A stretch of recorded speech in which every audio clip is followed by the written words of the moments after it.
to another Boroshin's Retrospectives. Today covering one of Capcom's finest fighting games in my opinion, Vampire Savior or Darkstalkers 3, which was released in 1997 for the Capcom PlaySystem 2 arcade hardware. It's the third game in the Darkstalkers series, or the Vampire series as it's known in Japan. And it's quite the departure from the previous Darkstalkers games. Very different in terms of speed, and actually in some ways gameplay flow. Try and go over all the different aspects of the game. This game is very different from other Capcom fighting games. As you can see, right, I barely started talking and the first fight's already over. This game is fast. If you can get run over in this game. This game basically mainly due to how health works in this game. You can die super fast. And it's quite exciting, makes for really fast fights, exciting or very tense ones. The reason why that is because of, as you may notice on the health bar, that they have the green part of their bar, which is their health. Then they also have this white part as it's getting depleted. Now what that is recoverable health. That while you're being attacked or in block stun, that will not recover. But after about a second of being out of both of those situations, you will start to regain that recoverable health. So you can sort of get it back if you get back on the offensive. The game encourages you to be on the offensive at all times, preferably. And it's a very interesting mechanic. The game also has other ways of helping you to get back on the defensive, such as there is a push block of sorts, or advancing guard if you come from Marvel in the game, which will just flash up as tech hit if you do it, and you'll also get a nice sort of laugh from the announcer. The way you do that in this game is kind of interesting. During block stun, you can press the least amount of buttons it will allow is 3, but it's like a chance-based thing. Like if you press 3, you've got a fairly low chance of getting a push block. But if you press 6, so all 6 attack buttons during that one hit of block stun, you get a guaranteed push block. So ideally, you want to run across. Say you're playing on stick, you want to push block, run your hand across the stick to get the push block and hopefully get back on the offensive. But yeah, the game is just really fun. The game also, the actual way in most sort of Capcom fighting games and a lot of other 2D fighting games, the way the main combo system would work, that you would do like a normal, and then you would special cancel it into something, and that would be how you get your damage, and then you might go into a super or something like that. In this game, that's not quite how it works. Most normals are not special cancelable. There's very few that are. And most of the time, the way the specials are more of neutral tools in this game. Instead of doing combos into specials, not saying that isn't possible, it totally is possible. And good players know how to combo into sort of things like that. But the main way you get damage in Vampire Savior is through chain combos. So all of your normals can sort of chain in, usually in an ascending order. So you could go like light punch, light kick, medium punch, medium kick, heavy punch. The game also allows, upon a knockdown, so say you get a sweep, you can do what is known as a pursuit attack, where you press up and either heavy punch or up and a kick or up and a punch. And if you time it correctly and they are on the ground or about to be on the ground, your character will sort of jump to, you would have seen it with Victor, I did it quite a few times, and you will jump on top and actually do some extra damage on the opponent. However, this depends on whether or not they tech. If they tech off the ground, they can escape. Sometimes there are inescapable situations.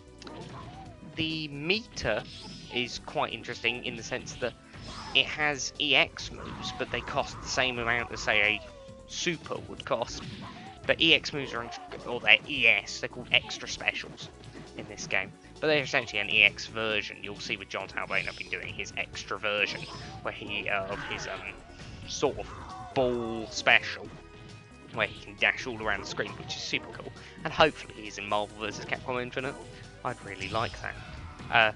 This is another thing, Darkstalkers. Lots of people haven't played Darkstalkers, which I find really sad because, man, are these characters they're just so good. All of them. Obviously, lots of people have seen Morrigan and they've seen They've seen maybe Baby Bonnie Hood from Marvel 2 or Felicia. And I feel like that's the problem. They seem to just give representation to the female characters. Not saying the female characters aren't good, because they are. I love Morrigan, I love Felicia. They're cool characters. It's just there's so many cool, like for instance Bishamon that you're seeing on the screen now. He is so sick. He is like so cool. This guy, this samurai that got trapped in this cursed armor because he wanted power. Now he's basically transformed into some form of like ethereal demon. It's cool. It's cool. You have the sort of kung fu wolfman with nunchucks and stuff like that, which is really cool in the form of John Saban or Gallon in Japan. That's another interesting thing, is the fact that for some reason they change names between Japan and the sort of Western versions, yet there doesn't appear to be any real reason. Unlike in the Street Fighter situation of they didn't want to have problem with M. Bison being Balrog, is that he sounds a lot like Mike Tyson, which was obvious. So that's really funny. They switched the boss names around. But yeah, the game's just great. I mean, if on a presentation aspect, this game is just fantastic. It has, I mean, the backgrounds are gorgeous. They depict they depict quite the dark world. Not a nice place, not really a happy place, quite a weird place, a place you wouldn't want to be in, which is a nice departure because while the other two Darkstalkers games before, Darkstalkers The Night Warriors and Night Warriors Darkstalkers Revenge, are good. One thing I've always felt about those games is the sort of, some of the backgrounds are quite serious, and then others are just seemingly a bit comical. And don't, I don't know, I don't feel like they portray the series in sort of what I would presume they had intended, of it being kind of a bit more of a dark, perhaps more adult fighting game. But yeah, it's I think they really nailed it in Vampire Savior on the presentation aspect. The music's fantastic, which we will get to after this fight with Shenko, although this music's fantastic as well. We get on to probably my favourite stage in the entire game, which has just some fantastic, incredibly atmospheric music, and it's probably my favourite piece of music from the entire soundtrack. Really gives you this feeling of, to be honest, loneliness. It's a very lonely stage. You can see in the background on the right of the stage, there's just this one man sitting at a table, looking completely bewildered, not understanding what's going on. He's not in control.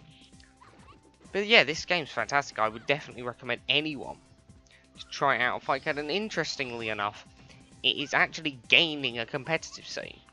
It's always been quite, it's still quite played in Japan, because it's a good fighting game. They've always enjoyed this game. But in America, and sort of in, I think starting in, it's a bit in Europe as well now, there's a big competitive scene for this game. The numbers are going up. People are really picking up this, actually starting to just pick up this game, despite it being a game from 1997, because there's not really any other fighting game like this. The pace of it is so different. Where, oh, also, I just realised, I haven't talked about the, as you may have noticed, there's no rounds. Instead, you have lives. So it's one continuous match. So instead of your life replenishing, there's life. I don't know why I missed that. That's like the most obvious game mechanic in the game. Hence why I probably looked over it. But yeah, the life system is another reason why the game, you never feel like, Jesus, I can sort of relax now a bit. Unlike in Street Fighter 5 or any Street Fighter game, I don't know why I said specifically Street Fighter 5, this is no different in any other SF game. Or most fighting games. Usually after you get the KO, you think, oh, okay, right, let's go again. Now, it's like, you win, and you're just like, shit, you gotta keep going. And it's incredibly hectic. It adds a lot of this feeling of, this sort of rush as you're playing the game to keep on the pressure, and it, again, without telling you, pushes the idea of keeping on the offensive against your opponent in order to keep them from regaining life that you may have dealt during the match. But yeah, the game's just fantastic. It's definitely recommend trying it out on Fightcade if you can. There's probably a character for everyone. The game's features. Unfortunately, there is a downside to this game. Is the fact that 3 of the characters from the previous Darkstalkers games aren't in it, which is Pyron, Huitzel, and Donovan. Donovan being one of my favourites, who has this massive giant sword. Unfortunately, that isn't in. There is Vampire Savior 2, which is sort of this weird other version of the game, which gets rid of some of the characters from this one to put Donovan, Huitzel, and Pyron in. But not many people play that because they changed some other stuff. But anyway, hopefully you've enjoyed the Boroshin's retrospectives on Vampire Savior. Sorry about the sort of delay in videos recently, but they'll be back on normal schedule from now on. See ya.